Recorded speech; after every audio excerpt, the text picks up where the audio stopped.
The rescue. The morning mist rolled across the crystalline valleys of Thessera Prime like a living thing, carrying with it the sweet scent of blooming starflowers. The Zalathi had known peace for 3,000 cycles, their world untouched by the conflicts that raged throughout the galaxy.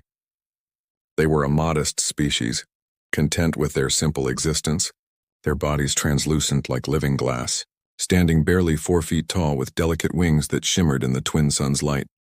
Kestra was gathering medicinal crystals near the southern ridge when she saw it. A streak of fire tearing through the lavender sky, followed by a thunderous crash that shook the entire valley. The impact sent a plume of dirt and debris hundreds of feet into the air. She hesitated, her 4 wings trembling with uncertainty. The Zalathi had protocols for such events. They were to report any off-world incidents to the Council and wait for instructions. They were not to approach. They were certainly not to interfere. But something pulled at Kestra's consciousness. Perhaps it was the way the smoke rose in desperate spirals, or how the metal groaned like a wounded animal. Her people had always been healers, even before they achieved spaceflight. The instinct to help ran deeper than any protocol. She spread her wings and glided toward the crash site, her translucent body catching the morning light like a prism. The wreckage was unlike anything in the Zalathi databases. The ship's design was angular and aggressive, built for war rather than exploration. Through the twisted metal, she could see symbols she didn't recognize and technology that seemed both primitive and advanced in strange ways. The hull was thick, designed to take punishment, yet the internal system showed a sophistication that impressed even her trained eye. Then she heard it. A weak cough from within the wreckage. Someone had survived.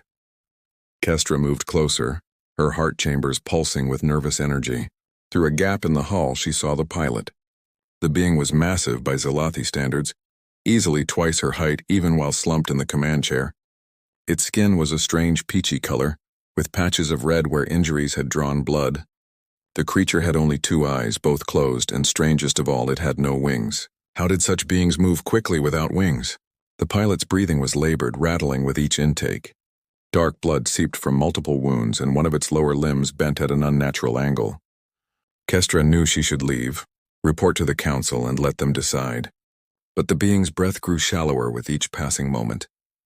By the time the Council convened and made a decision, it would be too late. She made her choice. Using her natural ability to manipulate crystalline structures, Kestra began cutting through the wreckage. The metal resisted at first, but her persistence paid off. Within minutes, she had created an opening large enough to reach the pilot. The being was heavier than she expected, dense with muscle and bone. It took all her strength and some creative use of crystal leverage to extract the unconscious form. Other Zalathi arrived, drawn by the crash. They gasped when they saw what Kestra was doing.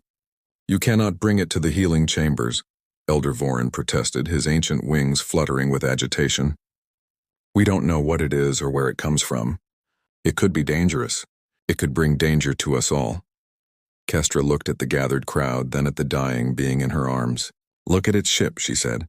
"Look at the scorch marks, the damage patterns. This being was fleeing something. It was being hunted. Whatever did this to its ship could still be coming. If we let it die, we learn nothing.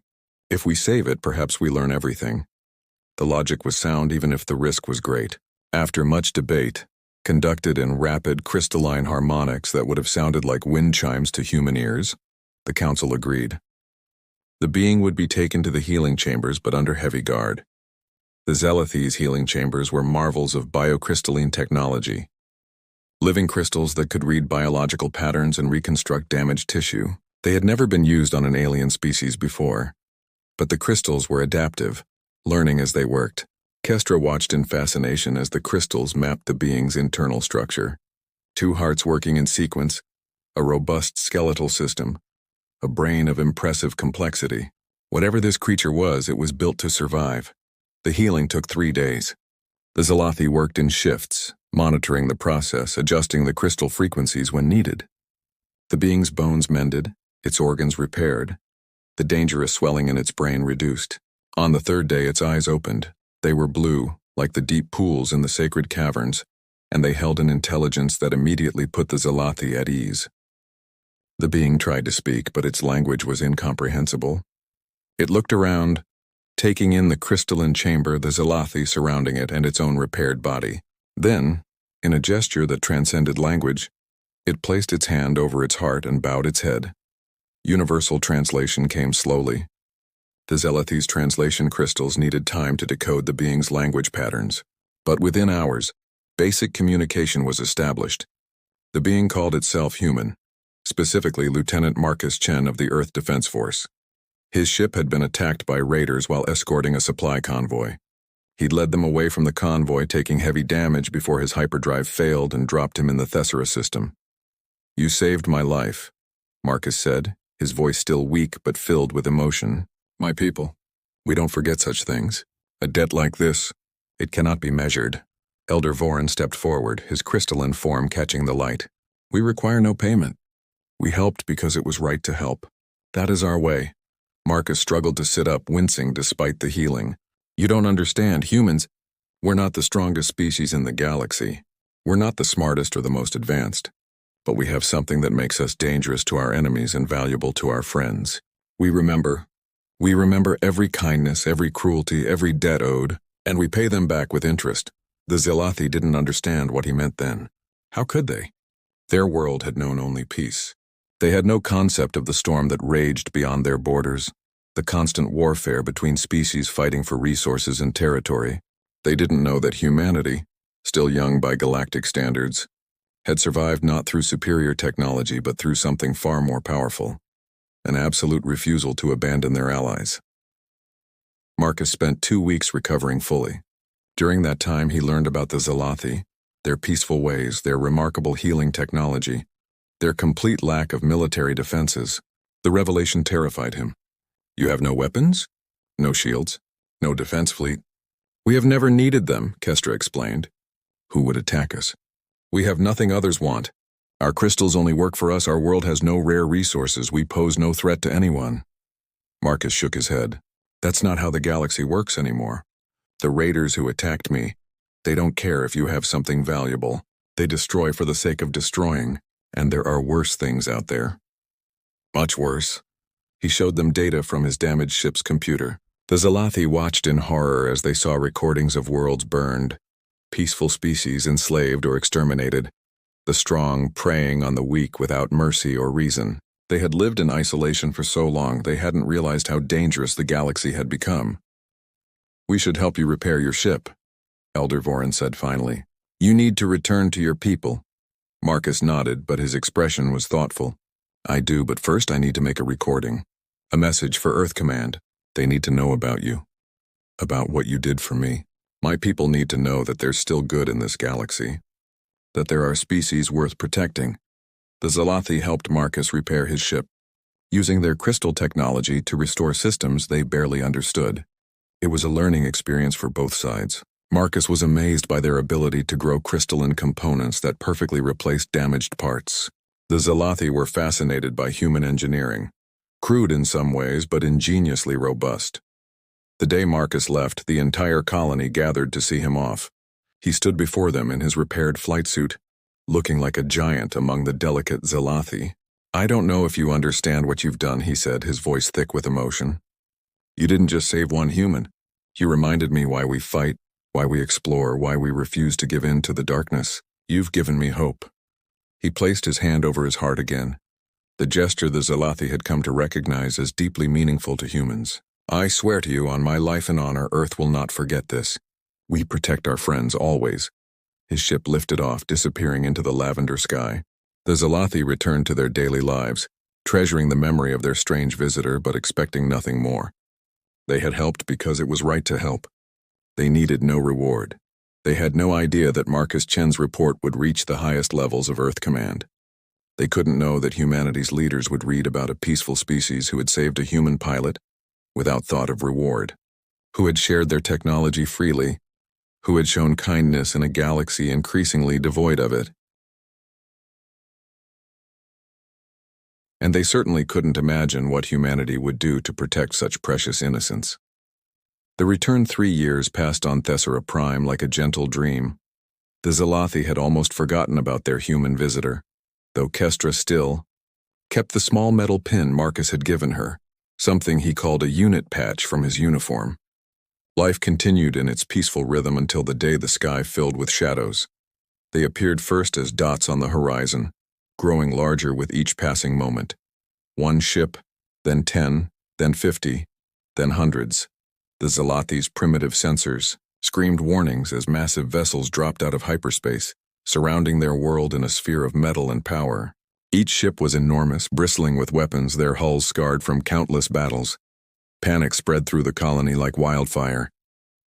Elder Voron called an emergency gathering, his aged wings trembling. "We are surrounded. These ships, they could destroy our world in minutes." Kestra stared at the tactical display in horror. She recognized some of the design elements from Marcus's ship, but these vessels were different. Massive, military, dangerous. Had the humans come to conquer them? Had Marcus's kindness been a deception? Then every communication crystal on the planet activated simultaneously. The image that appeared was human, but not Marcus. This human was older, with gray streaking through its dark hair, wearing a uniform covered in medals and insignia. When it spoke, the translation crystals rendered its words perfectly. "People of Thesara Prime, I am Admiral Sarah Chen of the Earth Defense Force. 3 years ago you saved the life of my son, Lieutenant Marcus Chen. Today humanity repays that debt. By unanimous vote of the Earth Council, and with the full support of the Colonial Assembly, Thesara Prime is now under the eternal protection of Earth. Any attack on your world will be considered an attack on Earth itself. Any threat to your people will be met with the full might of the human armada." The Zalothi stood in stunned silence. Kestra finally found her voice. We don't understand. We asked for nothing. We helped because it was right to help." The Admiral's stern face softened. "And that's exactly why you deserve everything. May I have permission to land? My son would very much like to see you again." Minutes later, a shuttle descended from one of the warships. Marcus Chen stepped out, but he was different now. His uniform bore more decorations, his bearing more confident, but his smile when he saw Kestra was exactly the same. He crossed the distance between them in quick strides and, to her surprise, knelt before her small form. "Kestra," he said, his voice warm with emotion, "I told you humans don't forget." Behind him, Admiral Chen approached, along with several other officers. The Admiral was an imposing figure, but her eyes held the same warmth Kestra had seen in Marcus.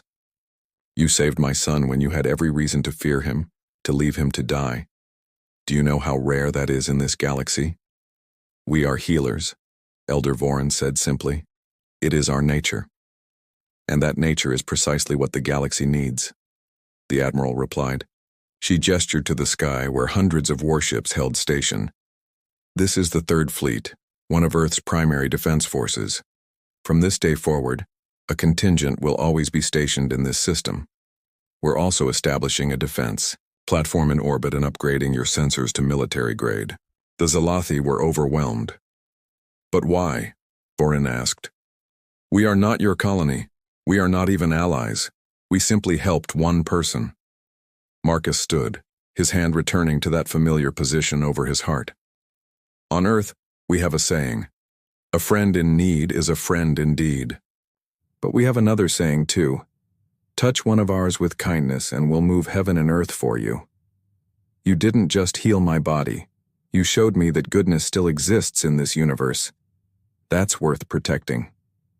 Over the following days, the transformation was remarkable. Human engineers worked alongside Zalothi craftsmen, teaching them about shield technology while learning about biocrystalline healing.